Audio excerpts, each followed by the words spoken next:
This is Kentucky's Voice Radio, covering the latest state and local issues with Tom Fallbush, Bob Scott, and Jim Waters. All right, welcome to the program. Today's program, Kentucky's Voice. We're the only program in the state of Kentucky or the city of Louisville that deals with news and politics from a conservative perspective. But, you know, there's nothing liberal conservative about the tragedy that just happened here in Louisville a couple of days ago. And I'm sure everyone's aware of, the UPS plane that crashed. And we, of course, we did a show on that yesterday, but there's still more to say on it. There's still more news coming out, more speculation about what happened. And today we're pleased to have a special guest, Representative John Hodgson, who has some background in this area. And of course we have our co-host Bob Scott. And Bob, why don't you introduce John's relation to this topic? Absolutely, Tom. We're blessed to have John on because he enjoyed a 32-year career with UPS in an upper level management position. Before he, went into state politics, and has very unique insights. In fact, correct me if I'm wrong, John, it's my understanding that there have been 4 crashes in the UPS history, and you were involved with the other 3 crashes, as part of that process. Is that correct? Yeah. First, let me clarify. I'm retired from UPS 10 years ago, and yes. I'm in no way speaking for the company, just my general aviation experience. Absolutely. We lost 3 airplanes. One burned up on the ramp many years ago up in Philadelphia. Then there was a crash in Dubai, and then there's a crash in Alabama, and then this one. But loss of life occurred on 3 of those crashes. The other one was a ground fire where it burned through the top of the airplane. Yeah, and I remember specifically, because it hasn't been that long ago, the Alabama crash that happened. I believe it was landing going in the airport when that happened. And I know this opening segment is relatively short, but Tom, if it's okay, I do have something I want to read. Yeah, go ahead. Very compelling message that was from a wife of a UPS pilot. She sent, and she asked me at this point just to keep it kind of quiet, but she said, Sure. My husband and I and many other UPS brothers and sisters world was rocked by the tragic plane crash at SDF. Our hearts break for the pilots, crew, and their families, and we are praying for everyone impacted. We are grateful for the bravery of our first responders as they continue their work throughout the night and into today to respond quickly and heroically to this horrific incident. I have to admit, I was rattled last night hearing about the plane crash. This hit very close to home. I think about and pray this never happens. As most of you know, my husband loves his Honolulu trips, especially during the colder months, and her husband flew the MD-11. And I'm not going to read necessarily the rest of it, but to sum it up, he had flown in that plane. First of all, he knew the pilots that were on that plane. He had flown in that plane himself a week ago, I believe from Honolulu to Ontario. So he's very, very, very familiar. And she was just talking about, she started receiving random texts because a lot of people know them, and she is well known herself, that they knew that her husband flew the MD-11. Right. And just asking her, text, is my husband, is your husband okay? Is your husband okay? Is your husband? And she, at that point, she didn't know what was going on. And then suddenly she finally found out what had happened. And she just went on to thank everybody for reaching out. And she goes on to say, none of us is promised tomorrow. None of us. Never waste an opportunity to tell someone you love them, that you adore them, and they are your everything. Please continue to keep the families connected to this tragedy and those who work at the impacted businesses in your prayers. And I say amen to that. Yeah, it goes to show you how small of a community Louisville really is, especially in relation to UPS, because I think everybody has about 1 degree of separation away from someone that works at UPS. And so this is a tragedy that everybody somewhat feels connected to on some level. And so we have 10 seconds left. We're going to come back and talk to John more about the tragedy. We also have some new video that's come out, some new dash cam video. We'll show some of that. We'll be right back here at Kentucky's Voice. Now, back to Kentucky's Voice Radio, online at kyvoice.org. All right, welcome back to Kentucky's Voice. I'm your host today, Tom Fallbush. I'm joined with Bob Scott and John Hodgson, Representative John Hodgson, who is a 30-year veteran of UPS and doesn't currently work there. He's retired from about 10 years ago from there, but has worked with UPS closely, especially on these sort of issues. There's at least three different tragedies there, air-related accidents that he's been involved with. So he has plenty of experience with evaluating this. And I wanted to do this. There's some new dash cam video that came out last night, and it has a very interesting view of the plane as it's going across, I think, Great Lane or Crittenden Drive. I'm not sure which road it is, but you can clearly see that engine number one, the left engine to be on the left wing, is missing in this video. So we're going to play that, Mr. Producer. Let's see if we can watch this. You see that fly over. And I'm going to start it again and replay it a few times. So here we go. So you can see the plane fly over, and looks like it's clearly missing. And what's fascinating in this particular video is you see the plane actually hit the fuel recycling center, which is these silos right there. That huge fireball is when the plane's wings intercepted this fuel recycling center. That's where I think most of the flame came from. There's 38,000 gallons of gasoline on the plane, but there was probably another 200,000 or 300,000 gallons sitting right there that it just hit. So this was like a small nuclear weapon hitting Louisville, Kentucky. I mean, no kidding. When you look at the amount of energy that we were dealing with. Let's look at this one more time. You can see the plane as it's flying. That engine number one is no longer there. If you see that, no longer there, and so it's definitely, that was the issue. Now, John and Bob and I were discussing some of the latest speculation that maybe it was more than just one engine. And so, John, would you want to speak to that? I've got some video we can play of that as well. Obviously, the NTSB is going to investigate this and report their findings, but people familiar with aviation watch the video closely. The number two engine is back on. Number one engine on fire on the takeoff roll. The wing is on fire pretty significantly. But if you watch closely, there's a little puff of flame that comes out of the number two engine that's on the tail, and that's called a compressor stall or a flame out. That happens when foreign object comes in the front of the engine, or a seagull, or any of a number of things. We're going to play that video while you're describing this, Mr. Producer. If you can pull that up, and I'll play that video while you're. The telltale sign is that you'll hear sometimes a bang, but there's just a little tiny puff of flame that comes out of number two. And when you see that, it's kind of like when you turn your barbecue grill off and the last gasp, it just kind of goes poof, and when the flame pops out, it's just a natural phenomenon. But that tells you that number two engine is not producing power anymore. Now, these airplanes are all certified. There it was. These airplanes are all certified to be able to launch safely and climb with an engine out. They practice this in the simulator. They'll simulate an engine fire or an engine completely quitting, and they've got enough thrust with the other two engines that they can take off and climb out safely and come back around and do an emergency landing. So in a normal situation, that would have been potentially survivable. But when the number two engine flamed out, they've only got one left. And now not only do you not have enough lift to get off the runway, but the airplane is leaning severely to the left because of the loss of that engine, and you only have thrust on one side. So yeah, probably from debris from that engine that they lost. Likely. Yeah, exactly. That's why I've always questioned, just the design of the MD-11. I never liked that third engine on the elevator. It first of all, aesthetically, it looks terrible. I mean, just from you look at an airplane, it's like there's something's wrong about that. But now this is a very clear problem. If there is some sort of engine failure of one of the other engines, these engines 1 and 3 are way in front of engine number 2, and so any sort of debris that comes out of those engines could be sucked into engine number 2. This is clearly probably what happened. And would you agree, or at least that's what we're speculating? We don't know yet. And certainly looks like that. There could have been other causes. It could have been sudden loss of fuel pressure, or even a bird. But obviously they'll figure that out. But yeah, I think if you ask anybody in the industry that's ever worked on the MD-11, the number 2 engine, the placement of that is a nightmare for mechanics and engineers. Yeah. Trying to access that, take special equipment, is just kind of a pain. Yeah. Somebody had the great idea when they designed the airplane that was going to be better than a 4-engine airplane. There's only a couple of airplanes in the world that are designed that way, with 2 wing engines and one in the tail. And right.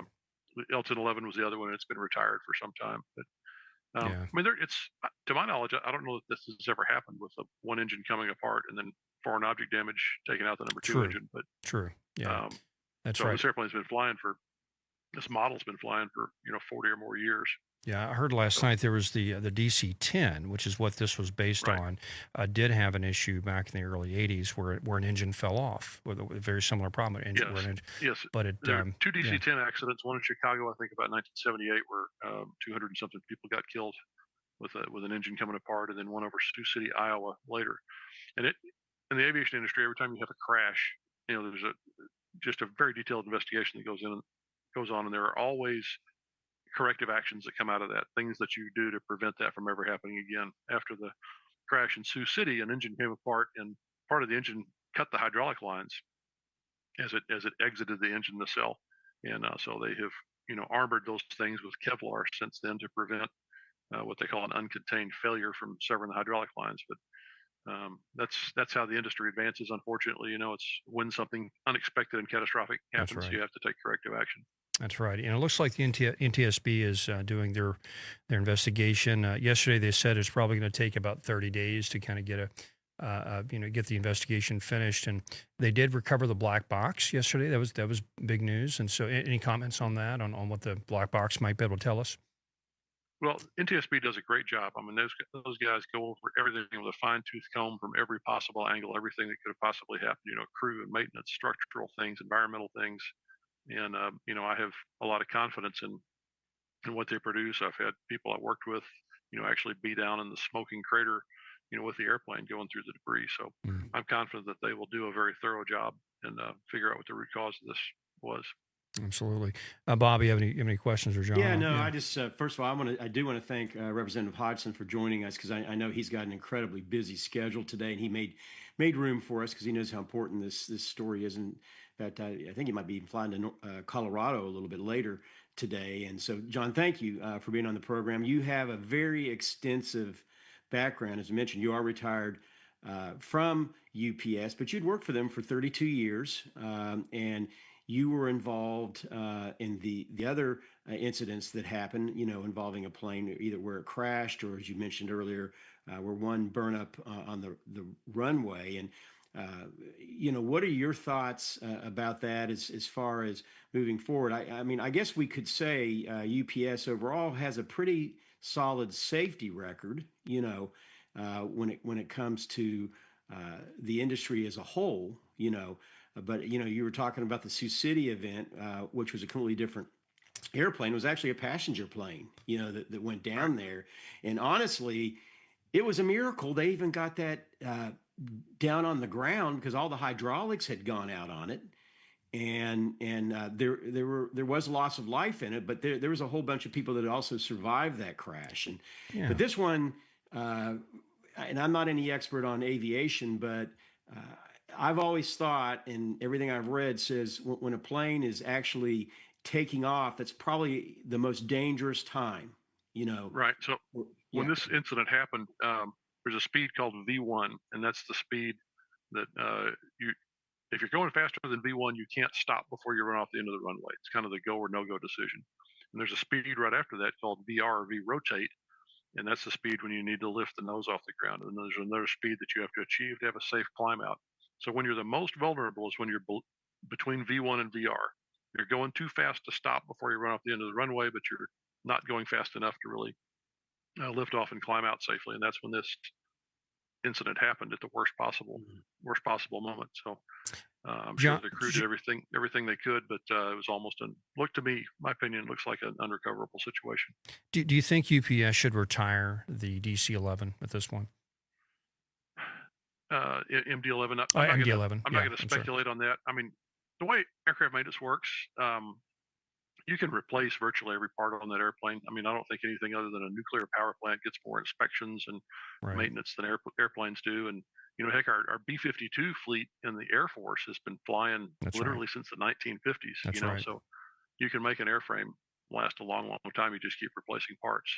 So I can't speculate on that. I think when it's if there's an obsolescence issue or a safety issue that they can't fix, or an economic issue they can't fix, that's what drives retirement. But you can safely fly airplanes for many, many decades. Many decades, yeah. I just wonder if the design is inherently flawed. But who knows? I think you're right, though. If you keep these things running right, they should they shouldn't fail. So, anyway, less than a minute left. Johnny, any last thoughts just about just what this means to the city and to the state or UPS Well, or this has a huge impact on people that I know and love and worked with. I mean, when an incident like this happens, it's a family in the airline community, and everybody knew somebody involved.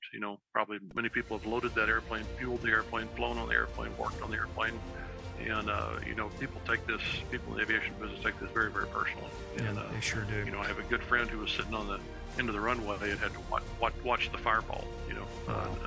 One of my neighbors. Yeah, that happened. And so I think it's emotionally devastating, and I appreciate the city of Louisville, the first responders, and everybody pulling together to recover from this situation as best we can. Yeah, and we really did, and we're looking forward to answers from NTSB as well. So God bless the families. We'll be right back.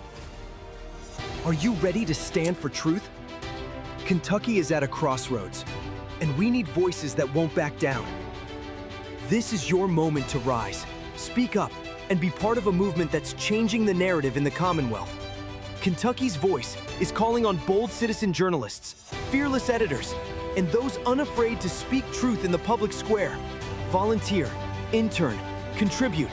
Scan the QR code or visit kyvoice.org to join the fight. This is more than media. This is your moment. You are Kentucky's voice.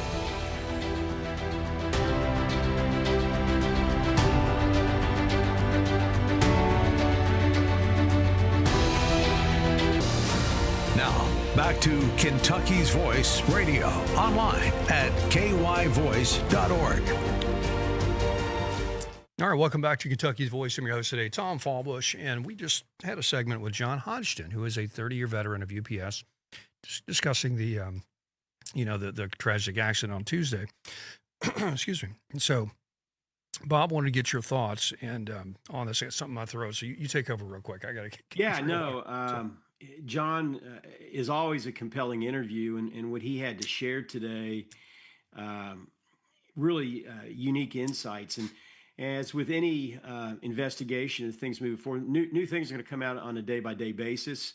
I've been making some phone calls myself, and really learning more about the process of the way these planes are maintained, certainly by UPS. And I did not realize that no major maintenance on any plane happens in Louisville. It's I think the bulk in the United States happens down in Texas in or San Antonio. Yeah, that's right. Exactly. And this was there not too long ago. I think it was down there. I'm also learning, and I want to say this very delicately. I'm not pointing a finger of blame, because everything that UPS did, is my understanding, was within the FAA guidelines. Right.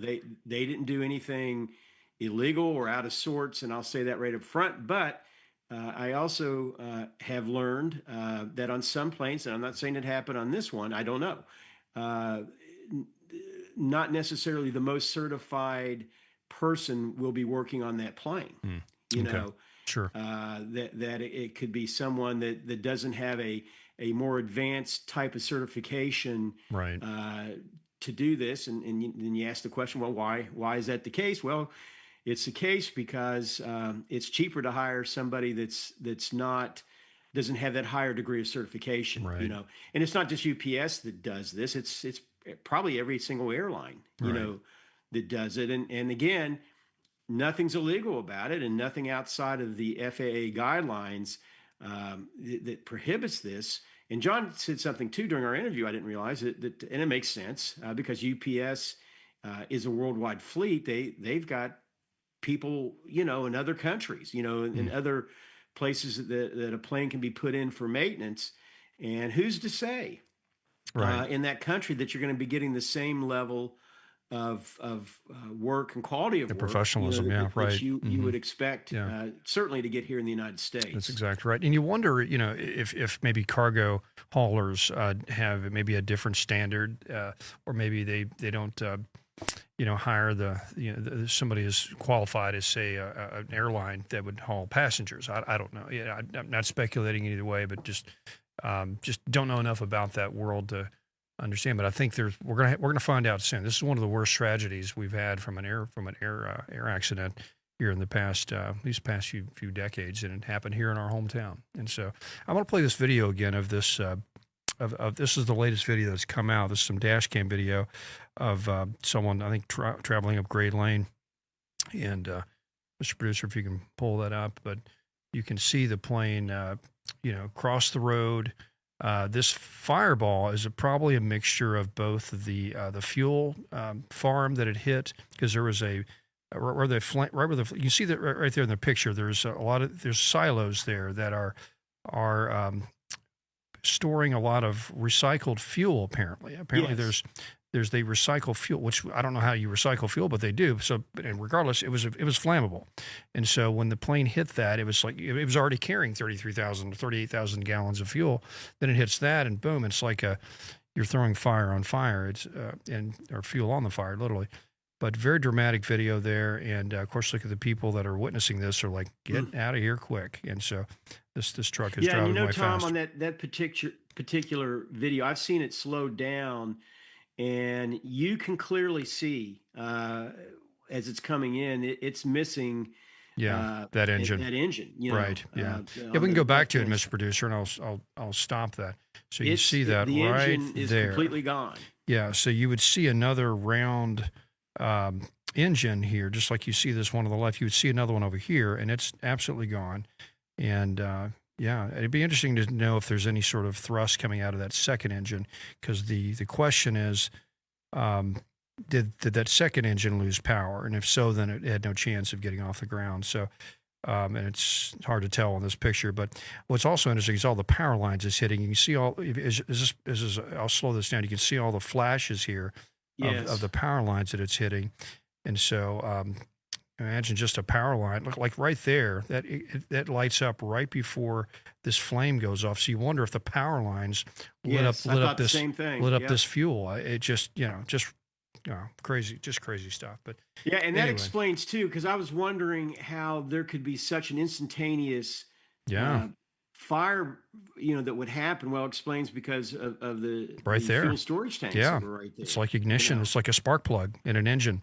Here, let's aerosol the fuel. So get the fuel in the air, mix it with oxygen, and let's provide a spark. Bam, Yeah. and then boom, you get a nuke. You basically a nuclear weapon that goes off. Yeah. I mean, it's just, look at that. It's just crazy. So, God bless everybody that was involved. Yeah, in and for that. those that are watching on TV, of course they can see it easily. But for those on the on radio, yeah, sure, right, yeah, we're you can't looking. see it, but it's pretty dramatic and instantaneous. It is. The way that happened, and Yeah. again, as we continue to walk down this tragic road, we know more and more is going to be coming out. Yeah, I'm in the just not process. a fan of this plane. I've talked to some UPS pilots in the past, and they talked about the MD-11 and their fleet, and a lot of it is just old technology. It takes a whole lot of training to fly these, because it's That's using correct. 30 to 40-year-old technology. A lot of the newer planes, there's more automation, there's more computer software, it's more. The MD-11 requires a lot of just. You got to hit every switch just right. You got to know exactly what you're doing. You got to be a real pilot to fly these things. And so I just wonder if that plane needs to be retired. And I flew on one when it was a passenger jet, and I've sat in the back. And if you ever sit in the back of an MD-11, it's no fun, because that engine is right above your head, just screaming away. right. You can hear. And I have.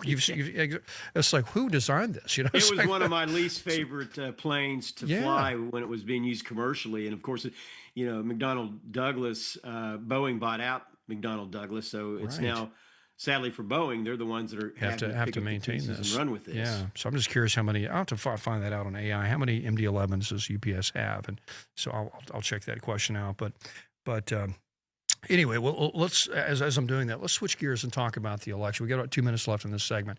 We had a pretty impactful election 2 nights ago, and Yeah. a lot of speculation about what it means for the Republican Party. I think. I think you'd agree with me. The Republicans have been a bit distracted here the past month or so. We've been Slightly. fighting with one another, doing all this, Tucker Carlson, Fuentes, internecine feuds and stuff, and it has worked against us. And we really need to get our acting gear, because just because Trump won a year ago doesn't mean that tides can't change. The things can't change. The mood can change. So, and I love Trump's. Let me just say this: I love Trump's overseas efforts with all these peace plans and all the tariffs and all that. But it seems like most of his successes recently have been foreign policy successes, and his focus has been there, which is great. We need that. But I think when it came to this election, what won is reaching out to working class people in New York or New Jersey and who are struggling with the economy, the Biden economy. Let's face it. So they're struggling with that. So I don't think the Republicans were even talking about any issues that related to their problems. And so it was just all foreign policy. And anyway, Bob, we got about a minute left. What are your thoughts on that? No, and we'll definitely unpack this on the other side of the break, but it's a conglomeration of things. And you're absolutely, I agree 100%.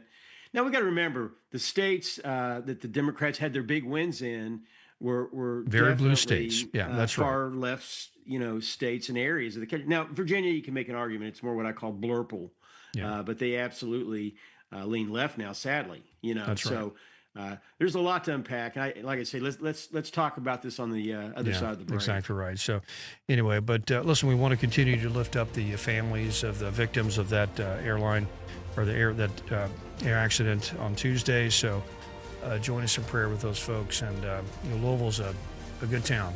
We got a lot of great people with big hearts. So we need those hearts right now for these families. So we'll be back. Now, back to Kentucky's Voice Radio, online at kyvoice.org. All right, welcome back to Kentucky's Voice. I'm your host today, Tom Fallbush, and my co-host, Bob Scott. And we just talked, of course, about the UPS accident here, but we're going to move on and talk about the election on Tuesday. And of course, there were elections held in mostly blue states around the country, and of course what's gotten the biggest news is the communist that won as mayor in New York, and so I mean, Bob, when I look at that, he's not only a communist, not only a radical, member of the Democratic Socialists of America, which is a communist group basically. Not only is he a member of that, he's a Muslim. And you're looking at New York, right? New York would fly the flag after 9/11. Never forget. All these memes, never forget. Yeah. Well, it seems like they may have forgotten, because this guy is unapologetically radical in his Muslim Islamist, worldview. And matter of fact, I'm going to play a clip of even Democrats are starting to get a little buyer's remorse on this. And this is Van Jones, a major Democrat pundit, many of you have seen, just talking about his speech, Mondami's victory speech. It was very, very virulent and vitriolic. So let's listen to what Van Jones had to say about it. You know what? I've got no audio. Oop. You got it? All right. It's on me. Okay, let's see what's going on with the audio here. From independence. There we go. Start over. Independent. I'm happy. You know why? Buyer's remorse from independence. Independence gave Donald Trump a shot. Buyer's remorse. The Latin community gave him a shot. You see, buyer's remorse. Black men gave Trump a shot. They've come back home. Buyer's remorse. Why? Because people are sick of the status quo. That's why they voted for Trump the first time. That's why they voted him out the second time. That's why they voted him back in. People want change. And Donald Trump said he was going to do something about grocery prices. He's done everything, but he's putting in gold toilets in the White House. He's tearing up. He's gallivanting around the world. And you're seeing buyer's remorse in places where Republicans have some hope. This thing is starting to settle out now. This is about basic needs that people have and basic rights people expect. That's what seems to be under fire from this administration. And if they think they can spin and talk and spin and talk and nobody's going to notice that, they just got proven wrong tonight. I'm happy. You know why? That was a different clip. That was a different clip. But I'm glad I played that clip because that plays into what we just discussed earlier. I think he's right on a lot of these issues. There's a lot of hope with people that voted Republican for the first time that Trump's going to do some things, and he has. Honestly, he has done a lot of things that's helped a lot of people. But the perception probably maybe right now amongst certain folks that are independent or maybe have voted for him the first time, maybe he isn't as focused on their needs and their concerns as they would like him to be. And maybe that's why these elections went the way they did. I don't know. It's hard to say these are blue cities. It's not a good measurement of a national election, but I don't know. What do you think there, Bob? Americans sadly have short-term memory, and a lot of the really the base of Mondami's support came from the young, Generation Zers and close to that age group, and that have absolutely either they weren't born or have or were babies, had very minimal understanding of what 9/11 was, other than what they've been taught in school, which we know in most public schools it's not going to be very good, and literally are clueless, that were as to the seriousness of it. And I've said this many times on this program, but you cannot show me where communism, Marxism, whatever ism you want to refer to, has ever worked. Right. Ever worked in the history of mankind. It's always been an abject failure. That's right. And has cost millions upon millions of lives in the process, and has brought nothing but heartache and death and destruction. That's what it brings. That's exactly and so right. Yeah. It is, Tom, going to be very. A UPS freighter aircraft has crashed in Kentucky. Yep, got it. Yeah, exactly right. And so, yeah, it seems like every generation needs to kind of relearn these lessons. And, and until the whole left-wing Marxist experiment, and until that ideology is a pariah to the common person, much like, say, Nazism is, right? Until communism and Marxism has the same, same sort of evil, reputation as say Nazism does, then we're going to have to relearn this lesson, because there's some sort of appeal that it has. And Dan, I've got your audio in my ear, if you can drop that real quick. But there's some sort of appeal that this has to people, especially young people who are clueless about life, right? Because Marxism has this sort of message of, well, it's the system, it's the man, it's this evil group of people that are keeping you down. All the struggles you have in life, all the angst of being human, on this earth, is because of this imbalance to the economic system, or because of this group that's oppressing you, and so it gives all these easy answers to people that haven't really figured life out much, and that's why the old Churchill quote that when you're young, if you're not a liberal, you have no heart, but when you're old, if you're not a conservative, you have no brain. And so, because life is conservative, reality is conservative, and all these ideologies and ideas that the Marxist left promotes, it's attractive to people that haven't thought through it and actually experienced life, and so. And I think that's what's going to happen. Like in New York, you basically had a whole lot of young people. I'm not trying to find this chart I was looking at last night. There's a whole lot of young people that voted for him. If you look at the age demographic, it was basically the 30 and under crowd voted for him dramatically, and also majority women. I mean, the women who voted for Mondani was off the chain. The young women who voted for Mondani were off the chain. And somebody made a quote on Twitter last night. He says, "Well, what they're voting for is the husband they don't have. Mondani is the husband they don't have," and that's really true. Left-wing, leaders have this appeal to young women, especially single, professional, liberal, college-educated women. They have this appeal to them because it's like I said, it's the husband they don't have. In a lot of ways, there's a lot of deep meaning to that, but why else can you explain why women are off the charts? He, like Obama, is very photogenic and loving, in his tone of speech. And I'm here. I saw another video that said that he won the election several months ago when all the other candidates were basically touting a foreign nation, and he was the only one that said, "No, I'm here for you. I'm here. I'm not gonna support any foreign nation. I'm here for New Yorkers and the United States of America." And again, they will do anything and say anything to get elected. That's the history. That's whether you like to hear that or not. Yeah. I'm sorry, but that is the history. And in fact, it's a part of their caliphate, if you will, as far as Muslims are concerned. Yeah.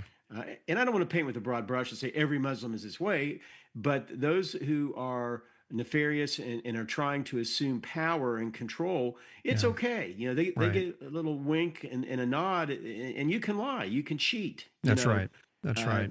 To get from point A to point B, they don't care how you get there as long as you get there. Well, and if you take Islam seriously, if you really take it seriously and try to follow what the Quran and the Hadith say, it's to basically take over the government of any country that you're in. Correct. If it's not already an Islamic government, it needs to become one according to the Quran and the Hadith. And there's a way to do that. First of all, you go in and infiltrate, and you become a minority. Then you grow. Then you create an enclave. And then you start demanding special rights. And then you start using the laws of that nation. That's right. Especially a Western nation, especially a nation like America. That's right. That you can start employing your agenda. And what you said, Tom's 100% correct, where you then get into positions of power. That's right. And as you get and if you think it's not happening in America, folks, I've got a new clue for you. Go to Dearborn, Michigan. Yes. And I saw another clip of a gentleman that went there peacefully to a city council meeting and basically was complaining and not really even complaining. It was very nicely saying in calling out the city council for renaming the street after some Muslim radical. And the mayor didn't even hear him, who is Muslim, and said you should be ashamed, and immediately ran towards you're being xenophobic, you're being racist, and I can't get you out of my city fast enough. Exactly. Yes. Those kind of tactics are happening, and they're happening right here in America. Yeah, and it seems like there's something going on with just Western cities as a whole. There's this trend, just a sociological trend of people. They call it de-urbanization, and so people are starting just to leave cities anyway because of lots of issues. Mainly because of there's no longer a sense of these are our cities, so this is my neighborhood, or this is I can relate to the people in the city. We've had such a high level of immigration, and that if you look at, say, Louisville, for example, you go to the South End in Louisville, there's as many Hispanics now as there are, just native-born Americans. Now, Hispanics are wonderful people. There's some great Hispanic people. We have a lot of Cubans in this area, but if you grew up in an area that just is not of that culture, and suddenly your neighborhood changes to a different culture, you just feel uneasy. And so it's just something about the human psyche. You want to be in a community of people that you relate to. And so what's happening is cities around the world that are westernized, that have a high levels of immigration, they are depopulating. And so, but what's happening at the same time is immigration is kicking up, is speeding up. So these cities are becoming more, loaded up with these foreign immigrants who have a different worldview, have a different agenda, and suddenly you get a Sadiq Khan in London. Because London is now less than 40% native British now. It's a lot of it's Muslim. So that's why you get a Muslim mayor in London. That's why you get now a Muslim mayor in New York. COVID, a lot of people left during COVID in New York because the whole New York was a really hotbed for COVID, and people realized they could work remotely. So they went to Miami, they went to Tennessee, they went to out west. So now you've got this going on. I think New York's going to have a huge depopulation and a de-urbanization, and which is going to double it down. It's going to double down this doom loop that it's going to be in. And I hate to even prophesy that and speak it, but I think cities like New York are in an urban doom loop, and we're going to talk about that in this next segment. We'll be right back. Kentucky's Voice is your home for real news, real people, and real answers. But we can't do it without you. Your financial support helps us bring truth to the forefront, hold leaders accountable, and give a voice to the people of the Commonwealth. Join the fight today. Give online at kyvoice.org or text KYVoice to 53555. Every gift makes a difference. Stand with us. Speak up. Stay strong. You are Kentucky's voice. Back to Kentucky's Voice Radio, online at kyvoice.org. All All right, welcome back to Kentucky's Voice. I'm your host today, Tom Fallbush, and Bob Scott is with me as well. And Bob and well, I was about to say Bob and Tom, but Tom and Bob can't say Bob and Tom because there's already a radio show called Bob and Tom. But Thursdays and Fridays are going to be the Tom and Bob show, or you can call it the Bob and Tom show. It's up to you, but we just can't say it. So we're going to be co-hosting together tomorrow as well. So if you like our vibe here, we're going to continue that on Fridays. So also we want to encourage you to reach out and give to Stand with Louisville. It's a group that it's basically tied into the Lord's Kitchen, and we're raising money to help give away food and help people that are impacted by the government shutdown and the SNAP crisis and all this. At the end of the day, it really shouldn't be the government, helping our neighbors anyway. We should be helping our neighbors. That's one reason I think we have a kind of a problem with our connection with helping one another is because we just feel like the government's going to handle it and we don't have to get involved and so it just takes away the opportunity, first of all, to give and serve your fellow neighbor, and also helps work against community. We should have a sense of community. We should know who our neighbors are and know their needs, and this is the way you can do it. So 502-213-9543. There are people that are going hungry right now. That they can come to the Lord's Kitchen and pick up some food and that sort of thing.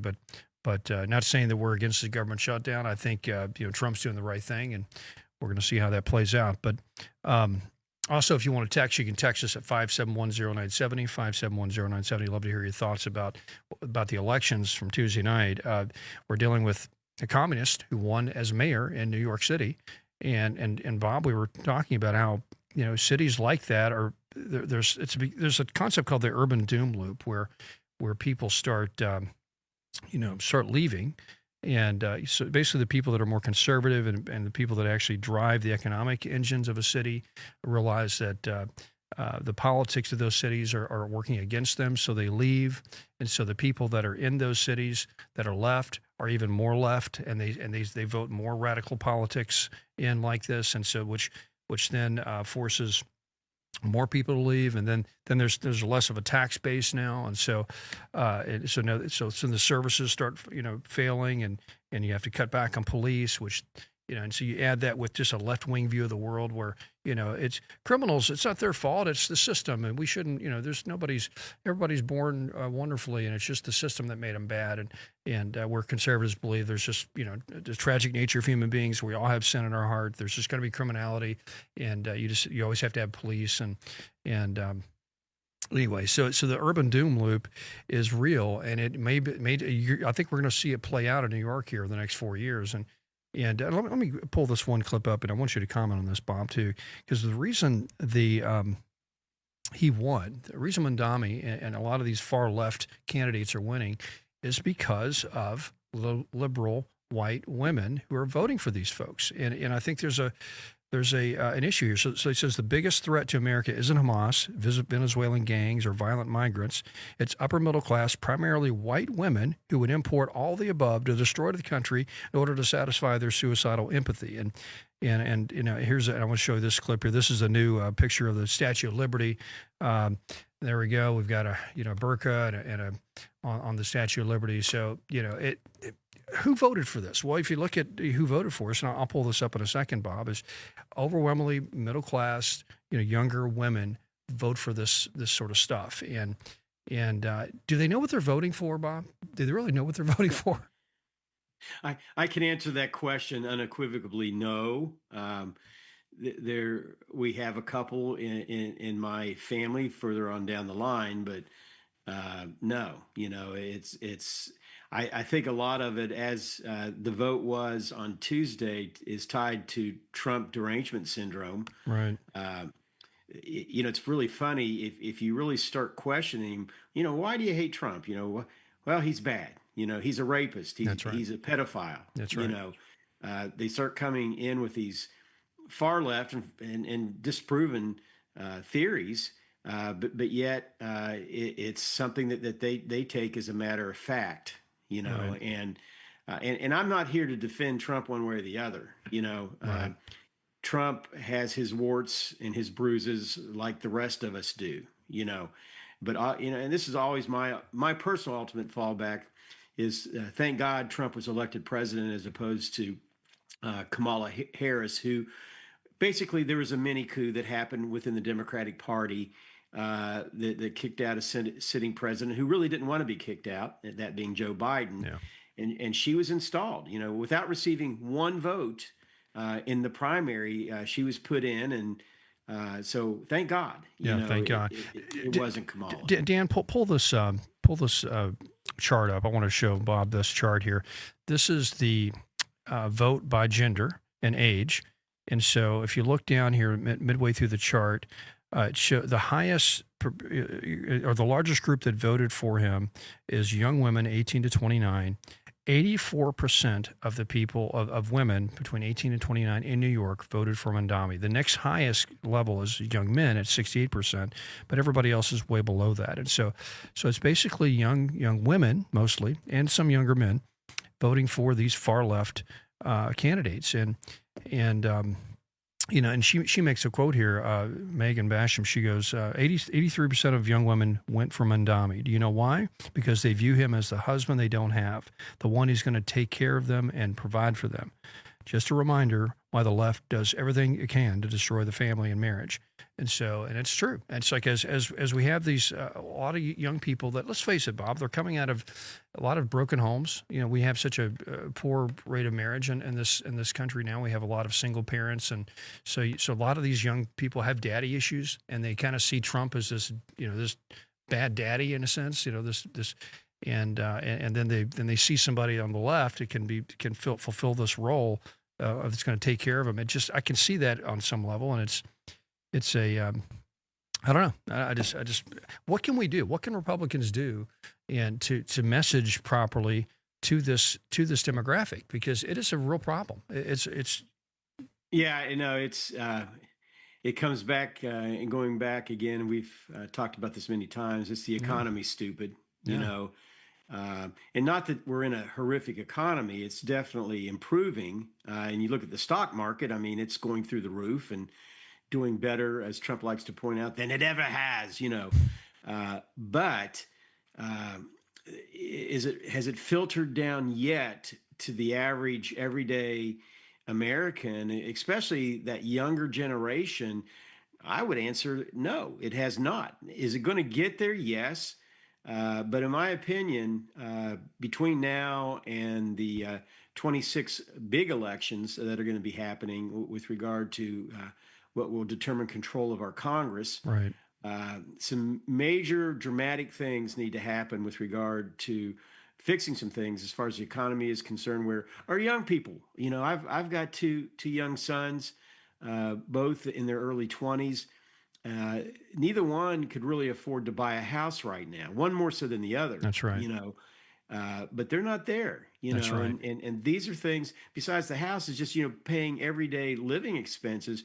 These are things that we as a country, and you shouldn't care if you're a Democrat or Republican. This is a problem. That's a real deep insight, Bob. Because at the end of the day, the young people that have come of age in this past decade or so, since really 2007, have been born into some of the worst economy for people starting off in life that we've had in the past 50 to 80 years.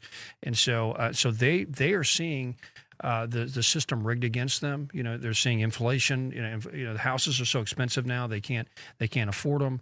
A lot of that's due to illegal immigration, by the way, and so that's working against them. And just and then they're competing in the workforce against HB1 visa holders and all this stuff, so they can't even get a decent job.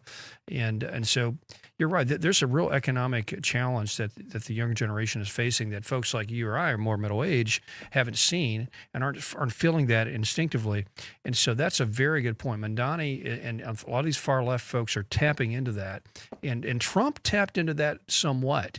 And he needs to pick up those talking points and get those policies moving for that demographic and get the messaging right, because we've got the answers. We've got the right answers. It's just the left is capitalizing on the pain of that younger generation. That's a very good point. Outside of the just the political and social issues that a lot of these young folks are tied into, the economic issues are very important as well. And that's so well said. I agree with you Yeah, wholeheartedly. no, on I just know, in my opinion, that the next 6 months, clock starts today, are going to be absolutely crucial, you know, from a formulative standpoint, as far as true conservative moving forward, or seeing a shift, a radical shift like we saw. It's happened in New York City. It's been taken over by Commie Mayor. You Yeah, know, that's right. it's a fact, and it's a scary thought, and it's going to be interesting to see what's going to happen there. I think we all know what the outcome's going to be there. Yeah, But regardless, we need to be putting forward not just the message, but putting some meat on the bones. You know, with that's right. regard to seeing some Really things. deliver. Interest rates have come down a little really bit. deliver. You know, Yeah. we're seeing some improvement. Gas rates, the That's price right. of gas has come down a little bit, but we're not there yet. We're Yeah, not and give there. it time. You know, with Trump, everybody says this, and I think it's true. You got to let him cook. You know, you got to let him cook. And so his, the tariff plans have maybe caused a little bit of disruption here in the economy here or there, but it's going to turn into more jobs and a stronger economy for the U.S. overall. We didn't get into this mess over a year. It took 30 years of selling off all our jobs to China and around the world. It's going to take a little longer to get those back. So we need to let him cook. Hey, last point, I want to bring up what happened out in California. Gavin Newsom, he got Proposition 50 passed, which allows them to redistrict out there and allow for 5 more Democrat seats to be gerrymandered there. So you're probably going to get 5 more Democrats in the House of Representatives of the U.S. Is it time for Kentucky? Is it time for us to redistrict, do that mid-decade redistricting, and gain at least 1 seat? Because there's still 1 Democrat seat held by McGarvey here in Louisville. We could gerrymander and there's several maps we've seen where we could have all 6 delegates in Kentucky. Well, here's the deal. I'll say this, and real we quick, need to and do we're it. out of time. Yeah. But the Democrats have been doing this. This isn't Exactly. just a new thing. They That's have been right. doing this. Illinois, New York, California. It's been going on for a long time. And if we don't respond, I we're don't like fools. it. I don't like it, but I think now something we absolutely need to be looking at doing it here. Yeah, Yes. so I encourage anybody in the legislature to put this forward. We need to get this done, and because we cannot let California steal our votes. Because California's their districts are based on a lot of illegal immigrants, right? So so a lot of their illegal immigrants are being counted in their census. That's why that gives them extra seats. So we need to fight back. Thanks for watching. We'll see you tomorrow.